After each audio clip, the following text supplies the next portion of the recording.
Eh bien, je sors de ma grotte. Il est temps que je partage quelques réflexions avec vous. Laissez-moi vous présenter, je suis le professeur Lexicus et quand il y a des bricoles à débattre, c'est moi qui pointe le bout de mon nez, ou plutôt de ma plume. Aujourd'hui, parlons des idéologies. Vous avez remarqué les dégâts de tout ce micmac actuellement. Moi, j'ai décidé de prendre la parole et aujourd'hui, je vais vous entretenir un peu sur le sujet de l'idéologie. Ah, l'idéologie, cette excentricité intellectuelle qui fait plus tourner les têtes que les chapeaux à la mode sur un défilé de haute couture. Imaginez un instant un univers où des idées se baladent dans l'esprit des gens comme des licornes dans un champ de marguerites. C'est un peu ça l'idéologie, un mélange complexe de croyances, de valeurs et d'idées, un peu comme une recette de cuisine secrète transmise de génération en génération. Sauf que là, on ne parle pas de grand-mère, mais de grands penseurs. Ça remonte loin l'idéologie. On pourrait dire que c'est vieux comme le temps, ou du moins aussi vieux que cette paire de chaussettes que vous avez oubliée dans le fond du placard. L'idéologie, c'est ce truc qui se cache dans les recoins de la pensée politique et sociale, attendant patiemment ce moment pour briller comme une étoile dans un ciel intellectuel. On pourrait la définir comme la source secrète d'un système de pensée particulier. Vous avez vos croyances ici, vos valeurs là, et hop,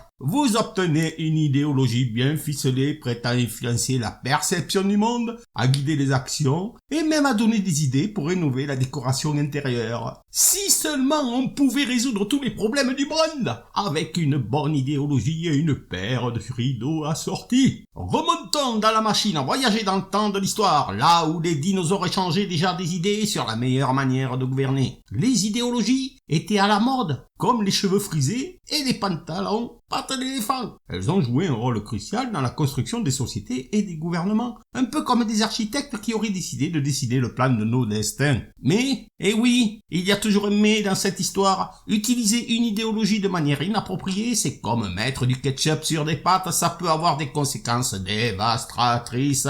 Certaines idéologies, quand elles sont mal interprétées, se transforment en une sorte de potion magique pour justifier des actions destructrices. Vous vous souvenez de l'histoire avec le nazisme et le stalinisme? C'est un peu comme si quelqu'un avait pris une belle toile intellectuelle et avait décidé de la froisser comme une feuille de brouillon. Maintenant, gardons notre sérieux, même dans la rigolade. Toutes les idéologies ne sont pas des méchants de film. Certaines sont comme des professeurs d'école, prêtes à nous apprendre comment résoudre des équations sociales complexes et à nous guider vers le progrès. Mais comme dans tout bon film, il y a des rebondissements. Les idéologies peuvent être utilisées de manière à faire trembler les fondations de l'équilibre social. Un peu comme un super-héros qui aurait décidé de faire du saut à l'élastique sans corde. Restons alertes, chers amis de la pensée, face aux manipulations idéologiques. C'est comme si on devait distinguer le bon grain de l'ivraie, mais avec des lunettes de soleil pour éviter de s'aveugler par les éclats des idées mal intentionnées. Quand les idéologies explorent les peurs et les préjugés, on court le risque de se retrouver avec un plat potentiellement empoisonné d'agenda sournois. En fin de compte, comprenons les idéologies avec un œil critique